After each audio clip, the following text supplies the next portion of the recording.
그런데 지금까지 경선에서는 1차 슈퍼위크를 포함해서 5연승을 기록한 이재명 지사. 그런데 또 다른 변수 하나가 등장을 했습니다. 최근 불거진 이 대장동 특혜 의혹인데요. 성남시장 시절에 민관 합동을 추진한 개발 사업입니다. 조금 저희가 앞으로 자세한 설명을 좀 덧붙일 텐데 먼저 이재명 지사가 오늘 오후에 기자회견을 자청했습니다.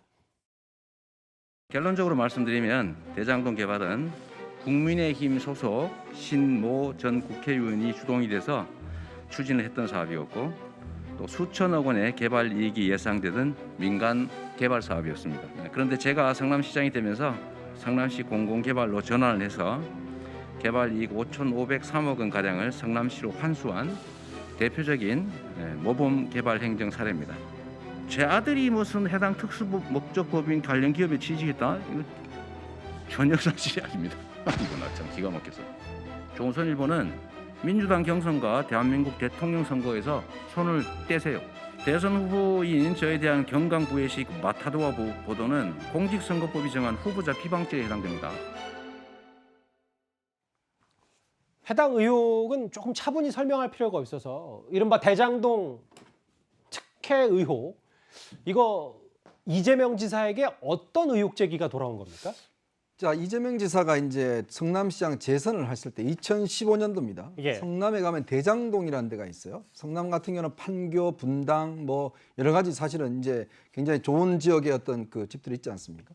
대장동이라는 지역에 5천 세대에 달하는 그 개발을 하는데 이거를 이제 이재명 지사 이야기했지만 예전에 민간으로 하려고 그러다가 여러 가지 문제가 돼서 뭐 구속되는 사태도 있고 해서 이거를 이제 성남시 개발공사와 함께 다른 민간업체가 합작법인을 만듭니다. 민관 SPC라는 합작법을 만들어서 그 합작법이 성남의 뜰이라는 회사를 만들어요. 자, 그래서 이제 이재명 지사는 뭐냐면 자, 이거 대장동 개발해서 5천억 정도를 성남 시민에게 돌려줬다라고 이야기를 하고 있습니다. 그 이야기는 맞습니다. 근데 이 사업 규모가 한 1조 1,500 정도 되는 거거든요. 문제는 이 개발에 이제 합작해서 했지 않습니까? 근데 이 민간의 디벨로퍼라고 그러죠. 시행사가.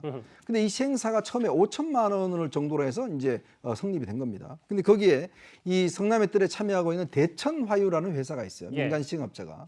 근데 이 업체가 보면요. 2017년도에 이 업체의 매출액이 18억 원입니다.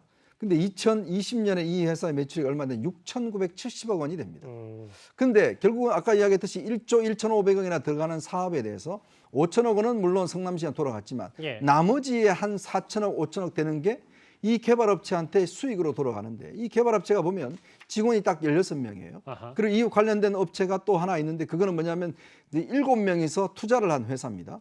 이 사람들이 각각 수백억, 수천억 원씩 이득을 나눠 가진 거예요. 자, 그러면 생각해 보십시오.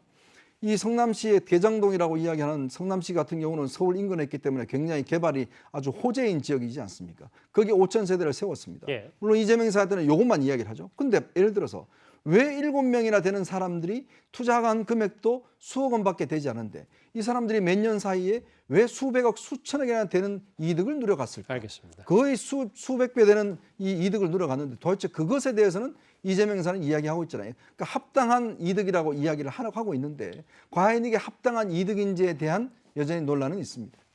간단히 반박을 해야 되면요. 사실은 이 5,500억을 보장하는 걸 조건으로 나머지 이익은 가져가고 만약에 손해가 나면 그것도 당신들 감수해라 이렇게 한 거예요. 예. 만약에 이거를 공영사업을 안 갖고 왔으면 이 5,500억도 다 이 개발 사업자들한테 가는 겁니다. 예. 지금 이 개발 사업자들이 처음에 초기에 여기 민간 사업을 하려고 투자를 했던 사람들이에요. 어찌 보면 그 개발 사업자한테 갈 이익들을 성남 시민들한테는 5,500억을 돌려준 것이다. 그렇게 보는 게 맞는 것이지. 뭐 지금 말씀처럼 왜 그 사람들이 가져가느냐. 개발 사업하면 그 사람들이 이익이 나면 가져가는 거예요. 손해가 나면 대신 그 사람들이 손해가 되는 거죠. 그러니까 성남시라는 게 여기는요 사실 손짓고 땅 헤엄치는 곳입니다.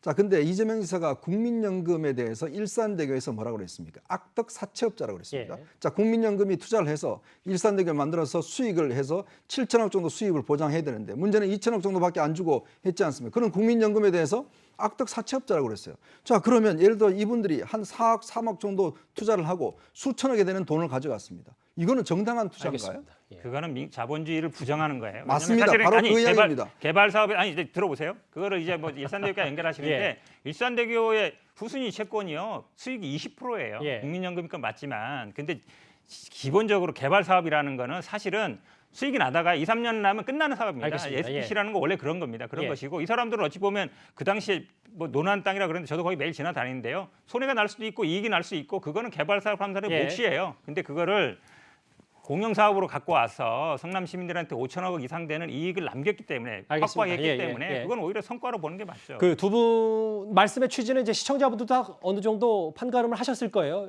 여기서 일단락하고요. 서 변호사님. 하나 짧게요. 근데 이 지사가 오늘 그 의혹 보도를 한 언론사를 상대로 경고 메시지를 했거든요. 아마 이제 그 조선일보 뭐 민주당 경선에 손대라 이 말은 이게 언론사 사명을 이게 포기하라는 건데 언론사의 기능은 검증 아닙니까?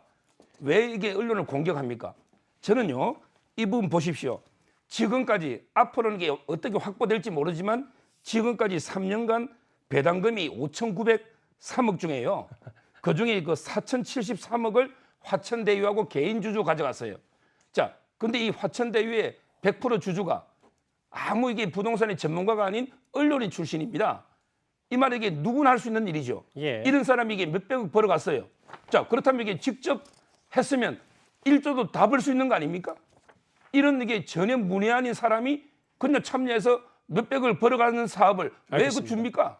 따라서 저는 이재명 지사가 과거 이것 때문에 기소까지 됐었어요. 이미 확보했다고. 물론 무혐의가 됐지만 지금 이게 저는 더 많이 확보할 수 있는 걸 뭐 본인은 5천억도 많다고 하지만 이런 문외한이 가져간다면 더 할 수도 있는 이런 점은 아쉽다는 거예요. 생각보다 이 의혹에 대한 스튜디오 분위기가 꽤 뜨거웠습니다.